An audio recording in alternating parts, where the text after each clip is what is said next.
Sometimes I dread making historical content concerning the Malay Peninsula because the comment section invariably turns into a complete mess of ignorance and bigotry.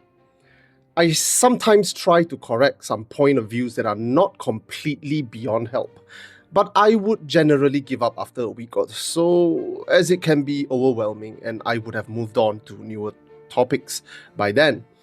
This anonymous user left 2 comments on a video I made a couple of months ago about the question of the founders of the early Malay states. Now, this is a hotly debated topic.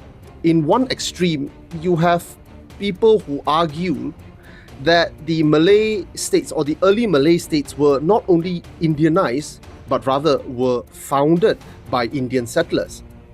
On the other extreme, you have those who argue not only to the contrary, but even completely denying the Indianization of the religion and culture of the early Malay states. While the comments were not directed at me, I nonetheless feel that I should make a reply, not only because the commenter falls into the category of those points of views that are not completely beyond help, but I feel that there is a learning opportunity here. Now, regarding the first comment, while I do not know what the commenter meant by Peking Palace inside the Forbidden City, but if indeed Muslim architects or engineers design and build the Forbidden City or any structures within, then so be it. Historical facts is to be accepted regardless of how someone felt about it. In fact, why should anyone harbor any negative feelings should it be built by a Muslim or otherwise? China was the most isolated of the 4 ancient river valley civilizations, with many technological and cultural innovations independently discovered without outside influence. Yet, I don't see the Chinese being resistant in accepting the fact of external influences when they are true.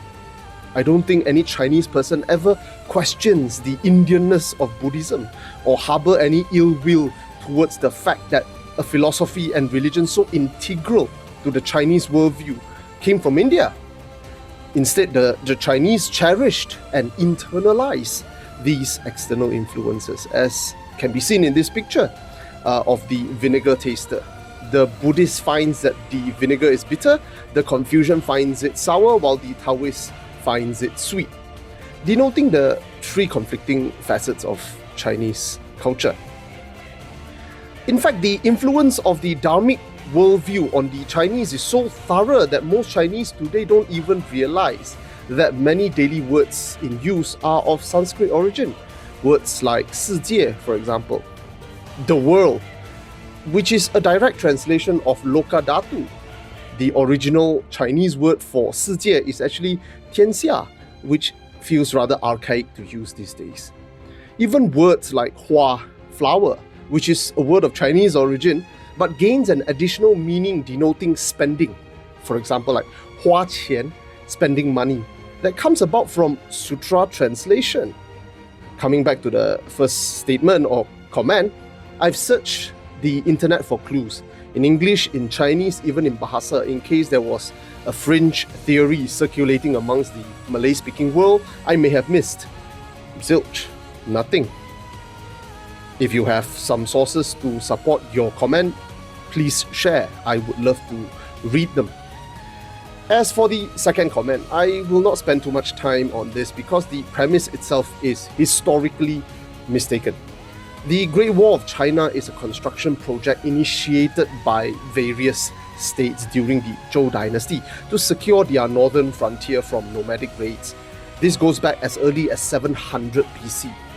That is 1,300 years before Islam. The first time these walls were connected together into one great wall was in 221 BC by Qin Shi Huang.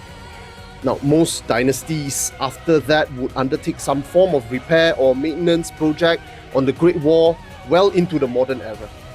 The most visited parts, which is the Padaling section, just 80 kilometers north of Beijing, were built only 500 years ago during the Ming Dynasty and restored as recently as 1957. the year Malaysia gained its independence. And in the spirit of Merdeka, since this is August, let me remind you that only the truth can set you free, whether you like it or not. And a culture that does not embrace its past does not have a future.